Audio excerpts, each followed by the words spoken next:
లేదు కాబట్టి మాకు స్కూల్కి దారి కావాలి. కాబట్టి అడిగినాం, వచ్చినారు, సర్వే చేసినారు, తర్వాత మా దారి గురించి పట్టించుకోలేదు.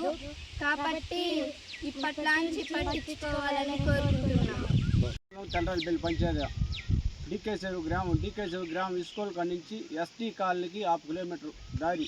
ఇక్కడ నుంచి కనీసం అంటే ఒక 15 మంది పిల్లలు పోయేదానికి వచ్చేదానికి దారి లేని ఇబ్బందులు పడి కాళ్ళకు దెబ్బలు తగిలించుకొని వాళ్ళు దారి లేకుండా కష్టపడుతున్నారు. దారి కావాలని కొంచెం దారి చేసుకుంటే దానికి మా పైన దాడి చేసి కేసులు పెట్టి తెల్లవారితో కూర్చొని పెట్టుకొని ఎర్రాయిని నాగరాజుని సాయంకాలం 8 గంటలకు వదిలినారు. తిండి నీళ్ళు లేకుండా పెట్టుకొని రాజులు ఎస్ఆర్ గుణశేఖర్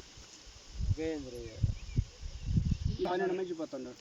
పిల్లలు 12 మంది స్కూల్కి పోయేదానికి వచ్చేదానికి అందరికీ తహసీల్దార్కి చెప్పినాము. ఒకసారి ఆర్డీఓ కాగితం ఇచ్చినాము, కలెక్టర్ కాగితం ఇచ్చినాము. తహసీల్దార్ని ఇక్కడ పిల్లపచ్చి కూడా తొడకచ్చి కూడా చూపించినాము. ఆయన దారి వదిలేయమని చెప్పినాడు. కొంచెం మేమే కూడా మొదలుపెట్టి కూలీ లేబర్లు పెట్టుకుని మేమే చేసినాం. దారి చేసిన తర్వాత కూడా అది మాకు ఉసేలేదు అనేసి దారికి అంతా అడ్డమే వేసినారు. అది దారి లేకుండా చాలా కష్టంగా ఉంది. పిల్లలు ఈ దారి లేదంటే ఇక్కడి నుంచి పోవాలా, లేదంటే దీనికి మేము ఆత్మహత్య చేసుకొని ఇక్కడనే ఇదని అయిపోవాలనే కానీ దీనికి వేరే మార్గం లేదు మాకు.